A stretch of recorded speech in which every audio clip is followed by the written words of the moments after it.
I'm launching a new series on AI images, and this is AI Image Generation Masterclass.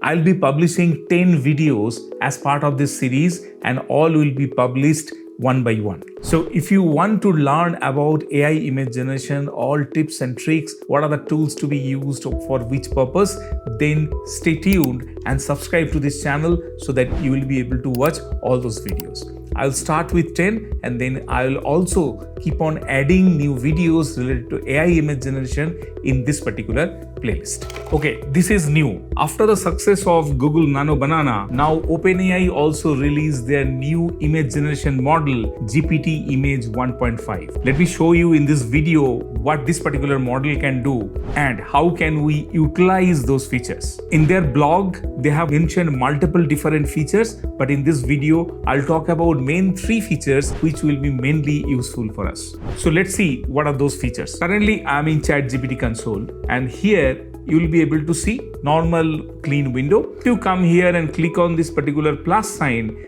then there is one option, create image.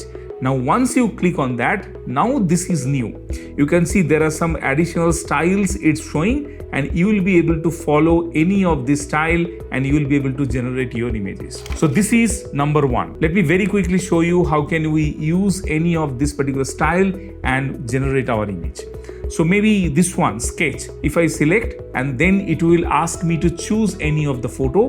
What I'll do, I'll click on choose new photo, and then I have few of the images already downloaded, and then let me use one of my image only.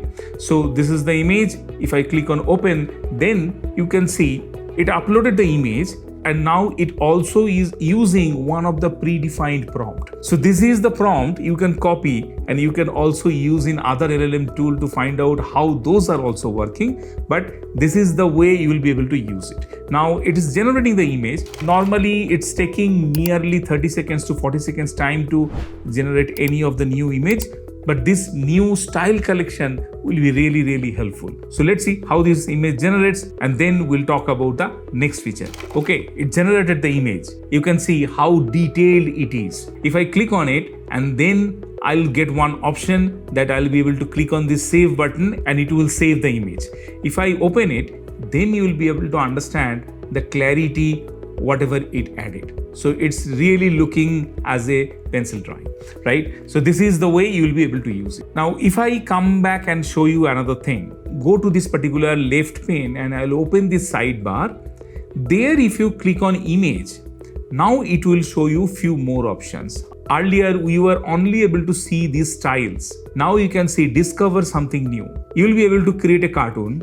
You will be able to create a holiday card. All those predefined features are available. And if you click on this arrow, few more options also will be visible.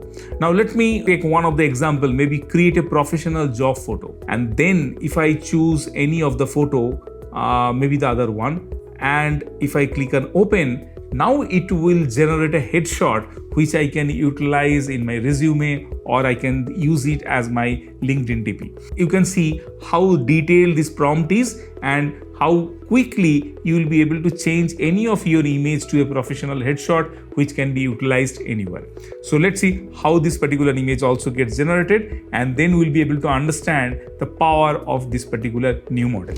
While it's generating the image, let's talk about the third feature, and which is very useful. If I open another tab and I start generating another image, that I can now do, because earlier ChatGPT never supported parallel image generation. Now that is supported. So if I click on maybe any of these options, let's choose this baseball bobblehead, and then if I choose any of my photo, and then it will generate. Now you can see this particular image is getting generated. When the other image, whichever is getting generated, that will be finished, then you will get a notification. Now we are in this particular tab, right? And this particular image is getting generated. So once this will get generated, we'll get a pop-up here that your image is ready.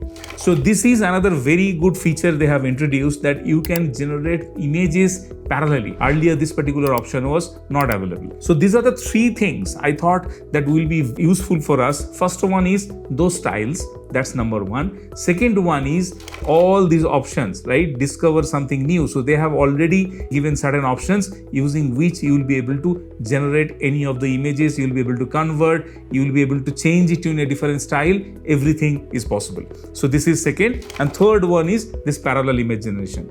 Now let's come back and see this particular image is ready or not. No, it's still being generated. So let me come back here, and once the pop-up will come, then we'll be able to understand that particular image is ready. I'll wait for that and then I'll show you. Now you can see this particular pop-up came that this image has been generated. Now if I click on this pop-up, then it will open that image right here. Now you can see my image has been converted to a baseball bobblehead. So these are the features I thought of showing. If you use Google Nano Banana to generate images, you must have noticed that whenever you are generating any of the image, there are watermarks. I recorded another video earlier, how can you generate images using Google Nano Banana, that too without any watermark. Check out this video to know everything about it.